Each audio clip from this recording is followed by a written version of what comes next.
सपा नेता स्वामी प्रसाद मौर्य की तरफ से जिस तरीके से रामचरितमानस पर टिप्पणियां की गई हैं। आप मुझे पागलपनों की बातें मत करवाओ। बिल्कुल वो ऐसे उठ पटांग बातें बोलते हैं। ढोल गवार शूद्र पशु नारी सकल ताड़ना के अधिकारी। इसका सीधा सा अर्थ है, ताड़ना का अर्थ भैया मारना नहीं है, ताड़ना का अर्थ जानना है, ताड़ना का अर्थ समझना है। अब आप बताइए कि ढोलक बजाने वाले स्वामी को नहीं बताया जाएगा कि इसको ऐसे बजाइए ऐसे बजाइए, नहीं तो या तो वो ढोला फट जाएगा या फिर बेसुरा निकलेगा।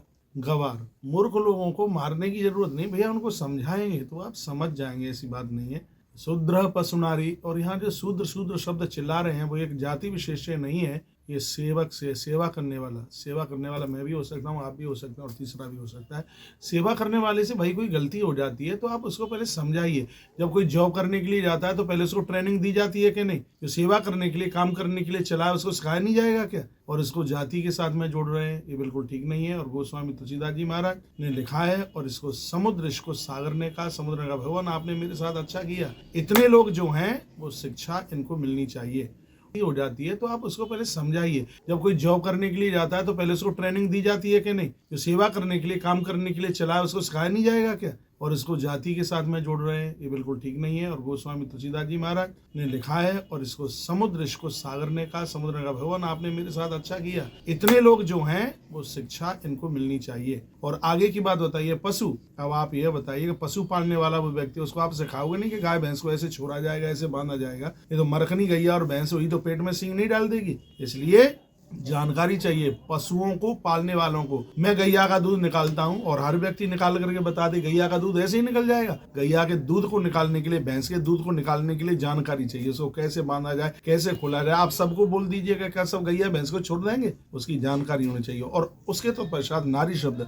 नारी शब्द के लिए आप कहा जाए, देखो वो बेटी है तो बाप का कर्तव्य नहीं है उसको समझाए। यदि वो नहीं समझा, उसको नहीं समझाया जाएगा तो वो अपने घर को कैसे वो जा करके बसाएगी? तो नारी को पति समझाए, सास समझाए, पिता समझाए, तो भैया वो समझदारी से है। और जो स्वामी प्रसाद मौर्य ये थूती बातें और ये वोटों के लिए ये सब कुछ किया जा रहा है, ये बिल्कुल भी ठीक नहीं है। जिन महात्मा बुद्ध को आप मानते हो उन महात्मा बुद्ध को हमने भी पढ़ा है, उन्होंने कभी ऐसी छूछी बातें नहीं करी। उन्होंने अहिंसा के लिए बड़ा जोर दिया, और आप ऐसे काम करते हैं जिसमें लोग हिंसात्मक हो जाए, ये बिल्कुल भी ठीक नहीं है। मैं स्वामी प्रसाद मौर्य की कही गई बात की घोर आलोचना करता हूँ, ये बिल्कुल भी ठीक नहीं है जो तुम बोल रहे हो। अरे भैया, हम चारों वर्ण के, हमारे शरीर में ही चारों वर्णों के सूत्र दिखाई देते हैं। ये ब्राह्मण क्या है? ब्राह्मण एक विचार पद्धति है। क्षत्रिय क्या है? क्षत्रिय एक न्याय पद्धति है। और वैश्य क्या है? वो एक व्यापार पद्धति है। और कनिष्ठ क्या है? ये वो एक ऊर्जा पद्धति है।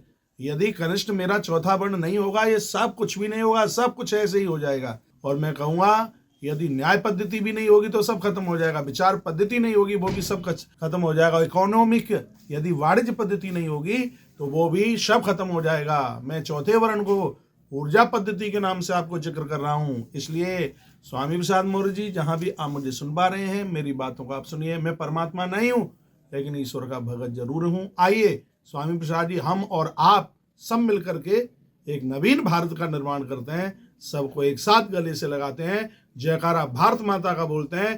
पूरी दुनिया में भारत का नाम तब होगा जैसे पूरी बॉडी को एक एक अंग सबका सहयोग करता है। उसी प्रकार से समाज के उत्थान के लिए हमें और आप सबको इसमें सहयोगी बनना।